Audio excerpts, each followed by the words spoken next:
Bienvenue sur la chaîne Investrenta, la chaîne où on te parle d'investissement immobilier et boursier et crypto et tout ce qui peut t'enrichir. On va voir aujourd'hui une question qu'on nous pose régulièrement, c'est « Ok, je suis déjà propriétaire de ma résidence principale, est-ce que je peux aussi investir dans du locatif ?» C'est peut-être évident pour vous, mais pour beaucoup de personnes, ça ne l'est pas. On va le voir ensemble.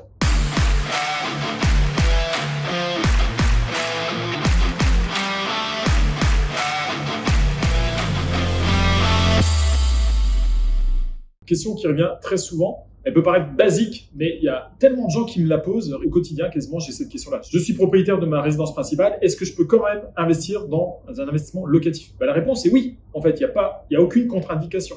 Donc toutes les personnes qui regardent cette vidéo, s'il vous plaît, enlevez-vous cette fausse idée de la tête. C'est pas parce que tu es propriétaire de ta résidence principale que tu peux pas investir dans du locatif. Il n'y a aucune règle, nulle part, qui dit ça. C'est simplement clarifier la situation. Par contre, c'est pas parce que tu es propriétaire de ta RP que forcément la banque va te prêter de l'argent pour investir dans du locatif. La banque fait toujours le même calcul. Elle va regarder ton taux d'endettement. Le taux d'endettement, à l'heure actuelle, au moment où je te parle, doit être maximum à 35%.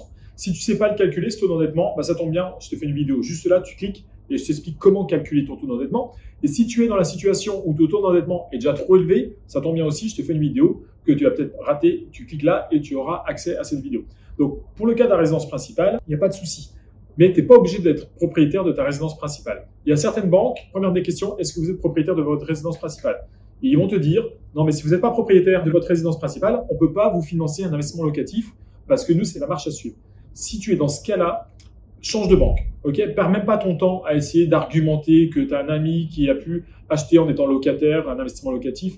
Si ton banquier ne comprend pas ça, change, ne perds pas de temps. Et éventuellement, si tu trouves une banque qui est prêt à te suivre, et tu pourras changer tes fonds, tes salaires, les domicilier dans ta nouvelle banque. Mais ça, il y a beaucoup de personnes qui restent bloquées. J'insiste, ça peut paraître évident pour beaucoup de personnes, mais il y a trop de gens qui restent bloqués sur simplement le fait qu'ils sont propriétaires de leur résidence principale et donc ils pensent qu'ils ne peuvent pas acheter du locatif. Et inversement, ceux qui sont locataires à l'heure actuelle, certains de leurs banquiers leur disent « tu dois être propriétaire de ta résidence principale ». La vérité, dans les faits, et on le teste depuis plus de 10 ans, depuis 15 ans maintenant, et avec toutes les personnes qu'on accompagne, les deux cas de figure fonctionnent. Simplement, il va falloir que tu gères ton taux d'endettement, et c'est même un peu plus compliqué que ça, parce que si ton taux d'endettement est assez élevé, la banque va regarder éventuellement ton reste à vivre, ta structure familiale, combien tu as d'enfants, la structure de tes dépenses, est-ce que tu fais des dépenses futiles, comme par exemple, tu sors en boîte, tu fais chauffer la carte bleue, tu achètes des mojitos, là la banque, ça va pas trop la mettre en confiance. Donc il y a un ensemble de choses qu'il va falloir que tu apprennes à faire pour rendre ton dossier et ton compte bancaire sexy, de manière à séduire le banquier pour qu'il te prête de l'argent. Voilà, donc j'espère que ça clarifie une bonne fois pour toutes cette question qui revient très régulièrement. Et puis,